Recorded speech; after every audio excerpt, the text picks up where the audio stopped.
Bonjour et bienvenue dans la quotidienne de School TV, l'émission qui vous raconte l'école du quotidien. Au sommaire aujourd'hui, pourquoi autant d'enseignants se disent-ils déçus par la formation en numérique? On va en parler avec l'invité du Grand Oral, on va parler des solutions aussi, c'est Anne Pedron-Moinard.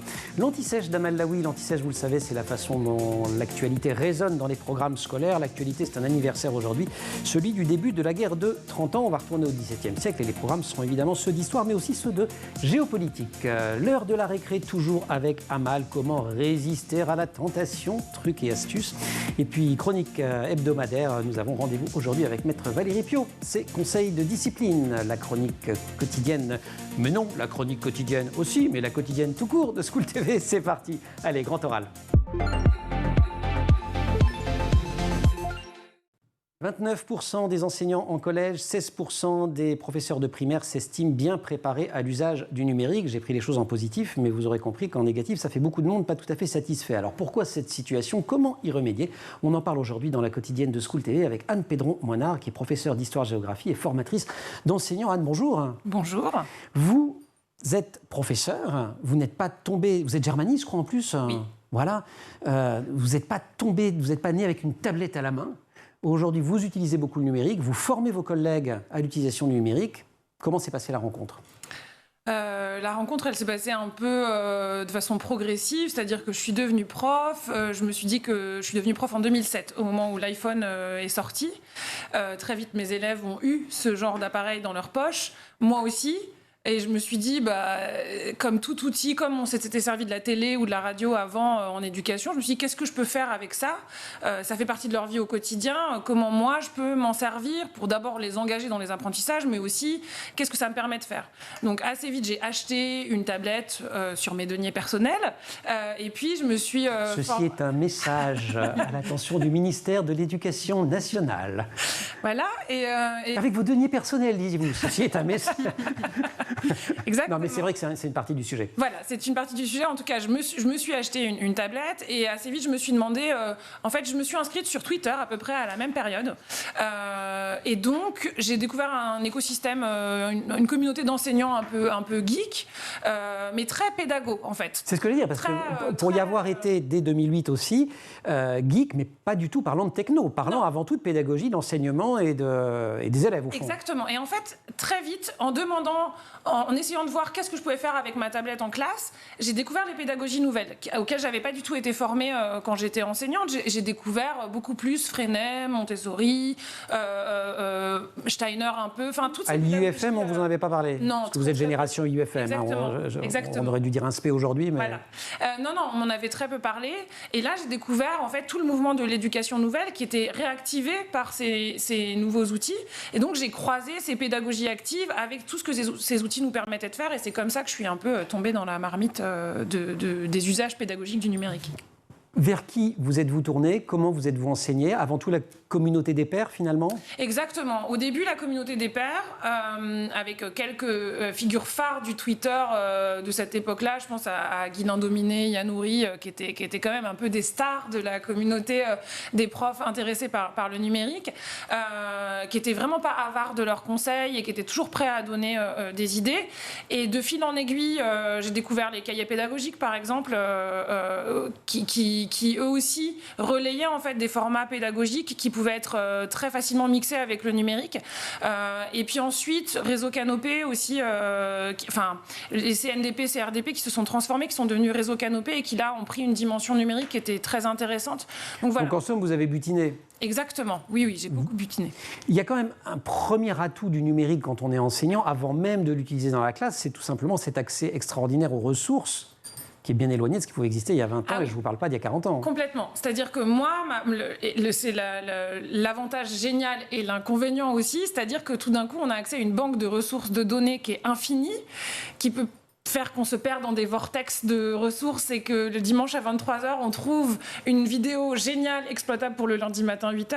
Mais au départ, ma première... C'est un autre message au ministère de l'Éducation nationale. Il a trait au temps de travail des enseignants. Voilà. Donc effectivement, la première recherche, c'est une recherche de ressources. Moi, en plus, j'étais prof dans une filière binationale, donc à BIBAC, bac franco-allemand. Donc il faut enseigner enseigner le programme français, mais en langue allemande, au moment où les manuels franco-allemands d'histoire commençaient tout juste à sortir. Donc il fallait d'abord chercher des ressources et des ressources en langue allemande. Et donc Internet devient une ressource, une chasse au trésor infinie pour trouver ces ressources qu'on n'a pas en papier. Alors dans la quotidienne de School TV, on vous propose une autre ressource pour vous aider à faire résonner l'actualité dans les programmes. C'est l'Anti-Sèche d'Amal Laoui. Ça tombe bien, on va parler d'histoire, on va parler d'Allemagne.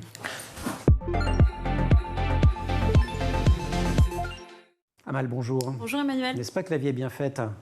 On est le 19 mai, et c'est un 19 mai, en 1635, que la France est entrée dans la guerre de 30 ans. Mais si on en parle et si on a pensé à ce sujet, c'est aussi au regard de l'actualité du moment et à cette géopolitique en train de se reconstruire en Europe depuis le déclenchement de la guerre en Ukraine. Et cette guerre de 30 ans, elle est étudiée en histoire, notamment parce que ça a été un moment très important dans les relations internationales et la construction des États souverains. Mais je vous laisse nous emmener le 19 mai 1635. Alors le 19 mai 1635, le roi Louis XIII et son ministre Richelieu déclarent la guerre à l'Espagne. La France entre ainsi dans la guerre de 30 ans, elle y gagnera l'Alsace. La guerre de 30 ans, donc de 1618 à 1648, est le premier grand conflit des temps modernes. Cette guerre débute en Allemagne. Les princes protestants du Saint-Empire germanique refusent la politique de catholicisation des Habsbourg d'Autriche menée à partir de 1618-1617. Le conflit s'étend à l'échelle européenne en raison de l'entrée en jeu d'autres puissances européennes, d'abord le Danemark, puis la Suède, et la France soutient diplomatiquement et financièrement la Suède, puis intervient directement à partir donc de 1635. Guerre de 30 ans dont je dois avouer que dans ma génération, mais je dois pas être... Alors soit je dormais vraiment, soit on n'en parlait pas des masses, alors même que le bilan est considérable. Oui, un bilan très lourd. On estime qu'il y a eu entre 3 et 4 millions de morts sur une population européenne de 17 millions d'habitants, soit environ 20% de la population.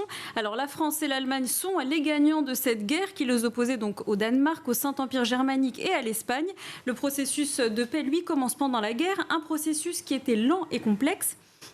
Alors les grandes puissances décident d'entamer des négociations en vue d'un congrès de paix en Westphalie qui débute en 1644. Alors les traités de Westphalie internationalisent une certaine tolérance religieuse, c'est donc l'échec de la politique de catholicisation des Habsbourg et la consécration d'une paix religieuse à l'échelle européenne.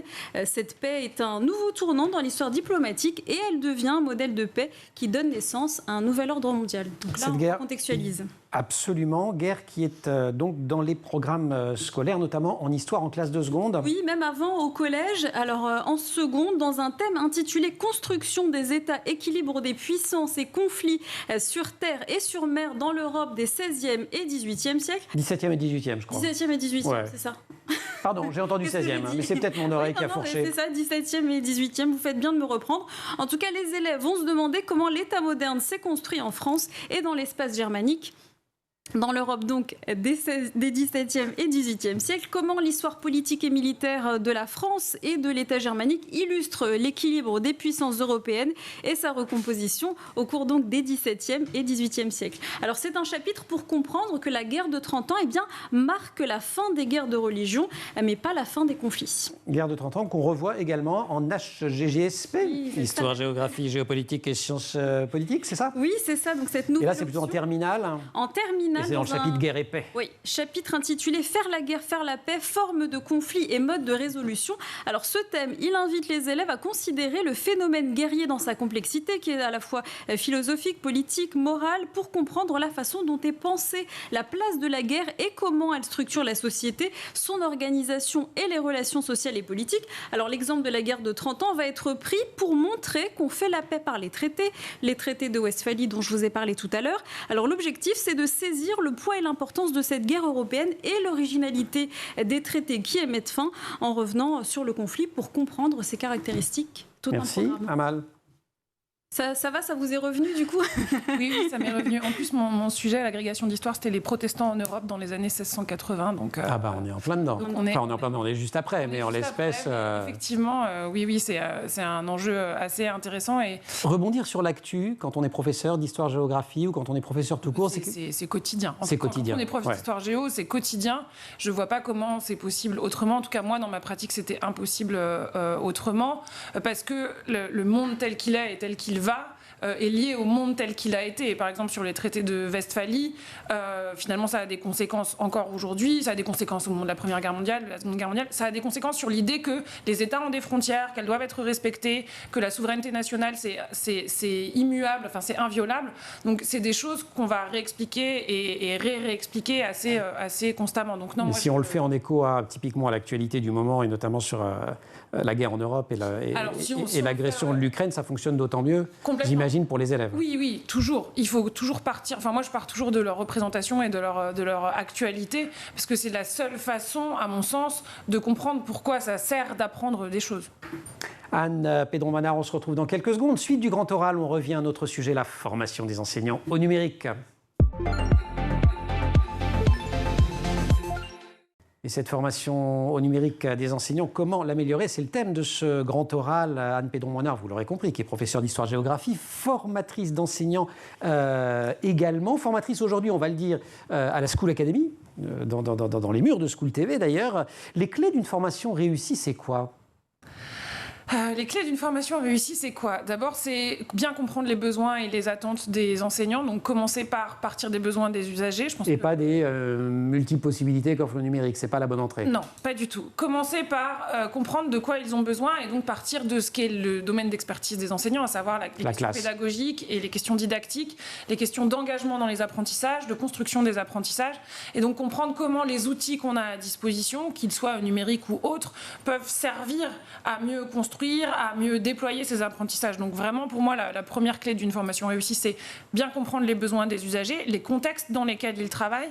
Donc ne pas être dans une formation théorique dans l'absolu de ce qui pourrait se faire, mais vraiment partir du terrain, de la réalité de terrain. C'est aussi une formation qui fait beaucoup appel à l'expérience des pairs, qui valorise en fait l'expertise pédagogique des enseignants. Qui tous diront par ailleurs que le numérique, c'est pas magique. C'est-à-dire que ça ne va pas... Les élèves ne vont pas, comme ça, d'un claquement de doigts... Je crois que très clairement, s'il y a quelque chose que tous les enseignants savent, c'est que le numérique, c'est pas magique. Qu'en éducation, rien n'est magique. Si quelque chose était magique, ça fait quand même 600 ans qu'on a créé à peu près le modèle d'école tel qu'il existe. Ça se saurait. Or, personne n'a trouvé la baguette magique. Donc, le numérique, pas plus qu'autre chose, n'est magique. Donc, il y a vraiment cette idée de rien n'est magique. Par contre, chacun dans sa classe a des pratiques qu'il peut partager aux autres, qu'il peut diffuser et qu'il peut approfondir. Et l'idée, c'est aussi, à mon sens, d'une formation réussie, c'est une formation où on ne s'ennuie pas, et donc c'est une formation où on est beaucoup mis en action, donc on est aussi dans une pédagogie active, dans une didactique de formation active, et pas du tout juste dans le fait de recevoir une formation. Vous l'avez dit vous-même, pour vous former, vous avez butiné, vous êtes allé chercher des ressources. Les enseignants, ils utilisent tous le numérique pour eux-mêmes, dans leur vie à la maison, mais même pour préparer leurs cours, pas forcément en classe. Qu'est-ce qui permet de faire le lien pour ces enseignants qui sont pas loin, et voilà, ou à moins qu'avec le Covid, d'ailleurs, tous a été contraints de le faire. Je pense que tous ont été contraints de le faire, mais justement, le mot de contrainte est méchant. Le fait d'être contraint de le faire fait que dans un temps très court, dans une temporalité qui était quand même très compliquée, dans une temporalité où on était soi-même très bouleversé par la situation, permet pas de déployer une créativité très forte si on n'est pas déjà acculturé. Je pense que ce qui permet de faire le pas, c'est souvent de voir qu'on peut monter des petites marches. C'est-à-dire, souvent, les profs qui font le pas, c'est aussi des profs qui sont déjà un petit peu avancé. Enfin, c'est difficile, par exemple, quand on est débutant, qu'on doit déjà monter tous ses cours, etc., de se dire, en plus, il faudrait s'acculturer à plein d'outils, mais quand on a 4-5 ans de pratique... ça devient plus facile. Ça devient plus facile, et puis parfois on se dit qu'on a fait cette séquence 3-4 fois, on aimerait bien la faire un peu autrement la cinquième. Différemment la cinquième fois. Sauf à ce que l'usage du numérique m'aide quand je suis débutant, par exemple. Oui. Ça peut aider, mais je pense qu'il ne faut quand même pas évacuer le fait que quand on est débutant, on a énormément d'informations à intégrer, notamment en termes de gestion de classe, etc. Il faut prendre ses marques. Donc ça peut aider, par exemple, à faire de la différenciation, à avoir un quiz numérique pour une partie de la classe, etc. Mais construire des séquences entièrement numériques ou hybrides, c'est peut-être tôt, ça dépend. Sauf à être correctement formé préalablement en aspect, ce qui n'est pas forcément le cas partout. Enfin, c'est très hétérogène. On va le dire, hein, c'est une façon polie de dire les choses. Hein. C'est une façon très polie de dire les choses. Très polie de dire les choses. Hein. Moi aussi, je parle le ministère de l'Éducation nationale couramment. L'information est hétérogène. Elle n'est pas bonne, quoi. Bon, allez, je dis des bêtises, on va faire une petite pause récré. J'ai besoin de respirer. La récré.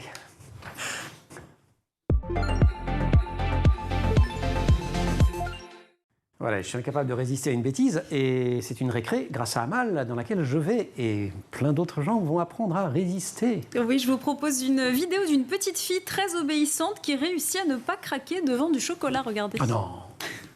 Papa il pose les chocolats mais on les prend pas, hein. D'accord? On les laisse là, hein. On arrive, hein. Tu prends pas les chocolats, hein. D'accord? Oui? Oui, on les laisse là, hein. On les prend pas, hein. D'accord? Papa il arrive, et maman elle arrive.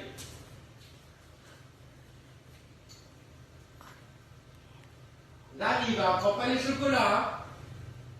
On va les donner après. On prend pas les chocolats, hein. J'arrive. C'est quoi, Lily? T'as pas mangé les chocolats? Ah, Non. c'est bien.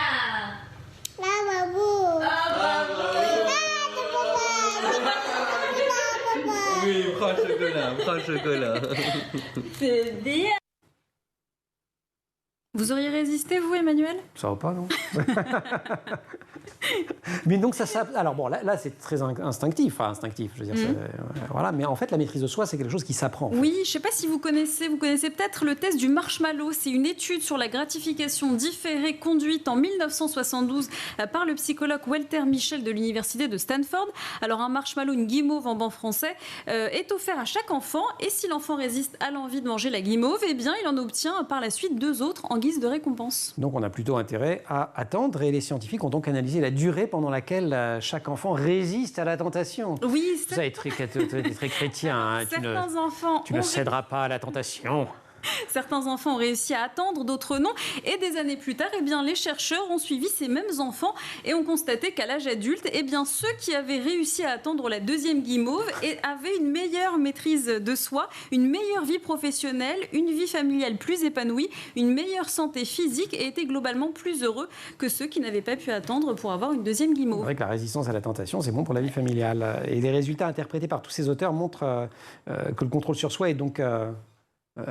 plus il est grand et plus on a des chances de réussir. Mais les signes de la maîtrise de soi chez l'enfant, c'est quoi? Alors, c'est la capacité à éviter les distractions, un comportement moins impulsif, la capacité à rester concentré sur une activité ou une tâche précise, la capacité aussi à faire ce que l'on entend de lui. Voilà. Cette petite fille, elle est assez remarquable parce que ça s'apprend plus tard. Normalement, ça s'apprend, mais... Oui, on peut développer la maîtrise de soi. Elle est particulièrement difficile pour les enfants avant l'âge de 7 ans. Mais en général, eh bien, ils sont capables de mieux se contrôler en grandissant. Alors, selon les spécialistes, les parents doivent faire savoir à leurs enfants ce qu'on attend d'eux. Ça peut favoriser le développement de la maîtrise de soi. Et il est important aussi de mettre en valeur chaque comportement de maîtrise de soi de l'enfant en le félicitant. Vous l'avez vu là, elle se dit bravo à elle-même, la petite fille. Ce qui est bien. Ce qui est bien. Estime de soi, s'aimer soi-même.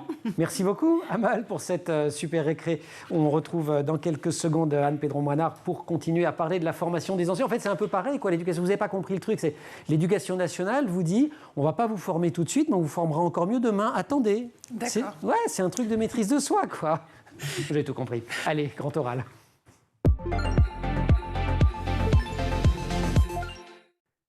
On ne va pas vous bombarder de chiffres, mais 36% des professeurs français permettent à leurs élèves d'utiliser les nouvelles technologies pour réaliser leurs travaux scolaires. C'est un chiffre qui est un des plus faibles parmi les pays de l'OCDE concernés par l'étude où la moyenne s'élève à 53%. Quand même 36%, 53%, une vraie différence. Est-ce que tout ça est lié à la formation des enseignants? C'est le thème de notre grand oral avec donc Anne Pedron-Moinard, qui est professeure d'histoire-géographie et formatrice d'enseignants, notamment ici à la School Academy. Est-ce qu'on s'appuie aujourd'hui suffisamment, notamment au sein de l'éducation nationale, sur ces professeurs experts, ces professeurs formés, qu'ils se soient formés en butinant comme vous l'avez fait ou en suivant des formations via Canopé, via l'éducation nationale? Parce que bon, je rigole, mais il y en a, il ne faut pas non plus exagérer, ou d'autres façons. Là, pour le coup, c'est vraiment très hétérogène. Les directions académiques du numérique éducatif, les référents aux usages pédagogiques du numérique sont sollicités dans les établissements pour faire des formations. Ce qui manque quand même, c'est des temps dédiés, c'est-à-dire que c'est toujours des heures un peu par-ci, par-là. Ceci est un autre message à l'éducation nationale. Il faut un temps dédié pour la formation. Voilà. Et un temps dédié qui soit un temps de qualité, qui ne soit pas un temps un peu éphémères ou intermédiaires qu'on casse quand on a... Très atomisé, en fait. Très atomisé. Il faut qu'il y ait un programme de formation des enseignants. Et aujourd'hui, c'est un peu ça qui manque. C'est-à-dire, finalement, on a des briques de formation à des outils, à des applis, parfois une didactisation numérique d'une discipline. Mais didactisation numérique, pour les non-enseignants qui regardent, globalement, comment on enseigne, voilà, c'est ça, c'est comment on enseigne une discipline. Avec des outils numériques. Donc, comment on peut faire une frise chronologique interactive, à quoi ça peut servir dans un cours. Mais il n'y a pas du tout de vision globale de ce que le numérique vient transformer dans la pédagogie. Et tant qu'on ne commence pas par cette brique-là, en fait, on a beaucoup de mal, soit en tant qu'enseignant, si on n'est pas au départ très intéressé par ces questions-là, à comprendre ce que ça va travailler chez nous. Et je voudrais juste rebondir, parce que je trouve que c'est très intéressant, cette question de la maîtrise de soi. Aujourd'hui, on sait que les usages numériques, nos usages numériques d'adultes, les usages numériques de nos enfants, de nos adolescents, travaillent la question de l'attention. Et on le voit tous constamment. On nous mange du temps de cerveau et on a des algorithmes qui sont là pour déclencher de la dopamine, faire en sorte qu'on clique, on a envie de rester. Mais si nous, en tant qu'adultes, déjà, on n'est pas conscient de ces mécanismes attentionnels, si on n'est pas capable d'éduquer nos élèves à la façon dont ces mécanismes attentionnels vont travailler sur leur cerveau et cherchent à grignoter leur temps d'attention, on n'éduque pas des citoyens responsables pour demain, en fait. Pour les Donc là, on ne parle même pas enseignement de l'histoire, des mathématiques ou que sais-je, on parle vraiment des êtres humains qu'on va devenir dans le collectif. On parle de la formation des citoyens qui me semble être quand même un des objectifs principaux de l'école de la République, telle qu'elle est défendue un peu partout sur tous les plateaux. Amal ne dira pas le contraire, puisque c'est le but une grande spécialiste des programmes. À tous les programmes, il y a le petit chapitre, et ceci permet de former des citoyens adultes et responsables. La question de l'équipement, je l'ai traitée un peu en rigolant quand vous avez souligné le fait que vous aviez acheté votre première tablette sur vos fonds propres, mais c'est vraiment pas trivial, cette question de l'équipement. Non, elle est absolument pas triviale, et c'est elle qui détermine aussi le fait que si peu de profs se forment au départ de façon un peu autonome. C'est que comme les profs doivent acheter eux-mêmes leur équipement, je rappelle qu'on est quand même la seule entité de la fonction publique qui n'est pas dotée en matériel de façon initiale et qui doit soi-même acheter son équipement. Or, le fait qu'on achète nous-mêmes notre équipement fait qu'il n'y a pas de politique de formation associée qui va avec. Donc aujourd'hui, certains conseils régionaux équipent les enseignants, mais tant que les enseignants devront s'équiper eux-mêmes, finalement l'hétérogénéité de la formation associée, voilà. Anne Pedron-Moinard, merci beaucoup. Une fois par semaine, on reçoit Maître Valérie Piot qui nous donne quelques conseils juridiques. C'est le conseil de discipline. Elle s'intéresse aujourd'hui, et elle va vous intéresser, vous allez voir, à une fonction parfois méconnue qui est celle du médiateur. Conseil de discipline, Valérie Piot.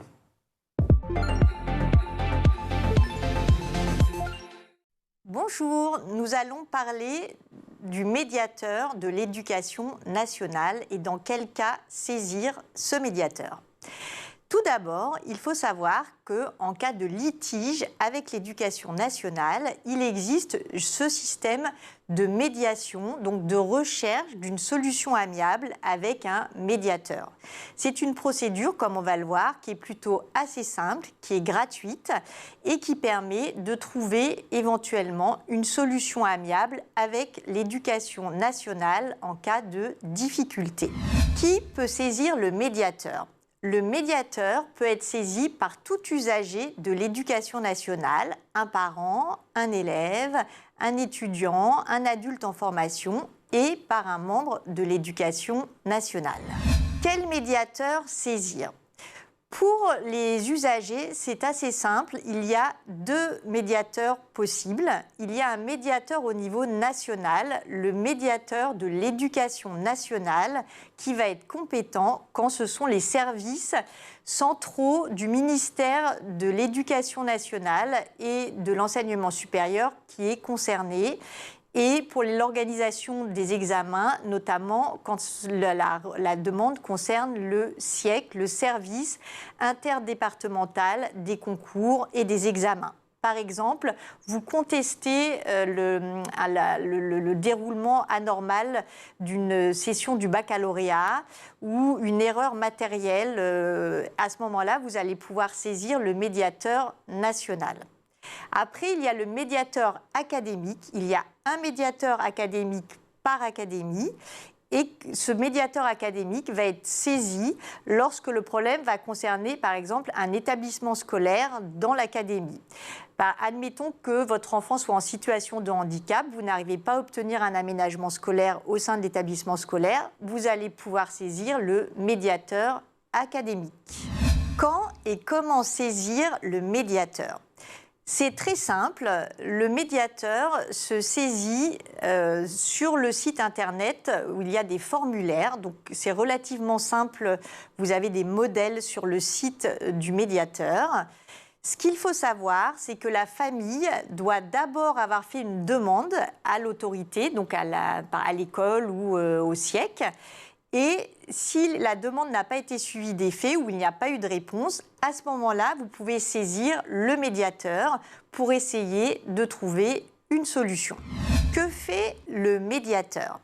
Le médiateur, une fois que vous l'avez saisi, va étudier votre dossier et va prendre contact avec l'éducation nationale pour essayer de trouver une solution amiable.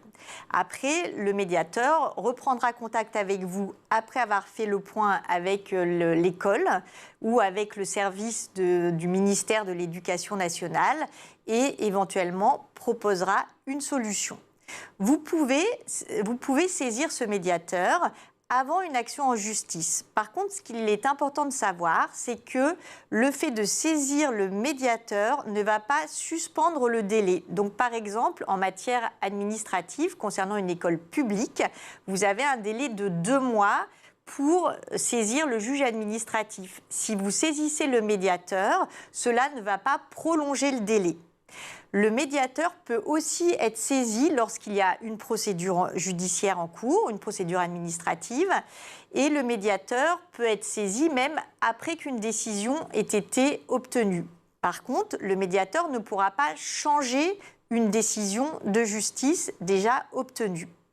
Il faut savoir aussi qu'un médiateur, lorsqu'il va prendre contact avec l'administration, va pouvoir aussi faire des préconisations en équité si l'Éducation nationale a appliqué la loi, mais qu'on se trouve dans une situation d'inéquité ou une situation particulièrement injuste pour le justiciable concerné. Voilà, vous avez toutes les clés en main pour saisir le médiateur de l'Éducation nationale ou le médiateur académique en cas de difficulté avec l'Éducation nationale pour trouver une solution. Valérie Piot pour le Conseil de discipline. Anne Pedron-Moinard, l'émission touche à sa fin. Peut-être une dernière question sur cette question de la formation des enseignants numériques. Si on emploie la métaphore du verre à moitié plein, à moitié vide, il est certainement pas vide. Il se remplit, mais il n'est pas encore suffisamment plein. Qu'est-ce qu'il faudrait aujourd'hui pour passer à l'échelle ? Par où on commence en fait ? Ou par où on continue, mais fortement ? À mon sens, on commence par cette interrogation, par cette photo globale de qu'est-ce que le numérique change dans nos façons d'enseigner et d'éduquer.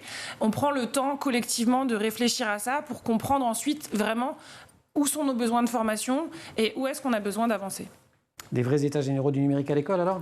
Des vrais états généraux du numérique à l'école, exactement. Le petit sourire est extrêmement codé parce qu'en fait, il y en a eu des états généraux du numérique à l'école, mais visiblement, ils n'étaient pas suffisamment vrais. C'est ça ? Allez, on peut le dire comme ça, c'est la fin de l'émission. Anne Pedron-Moinard, merci beaucoup, prof d'histoire géo, formatrice d'enseignants au numérique. Amal, merci beaucoup. Merci aussi à toute l'équipe de la quotidienne, au maquillage Colline Hamel, à Marine Plantet qui prépare ses émissions, assistée par Charles Fontaine, et puis en régie au son, Saïd Mamou, à la réalisation Manip Pezek. Et vous restez évidemment sur School TV. Quant à nous, vous nous retrouvez en permanence sur Internet et sur les réseaux sociaux.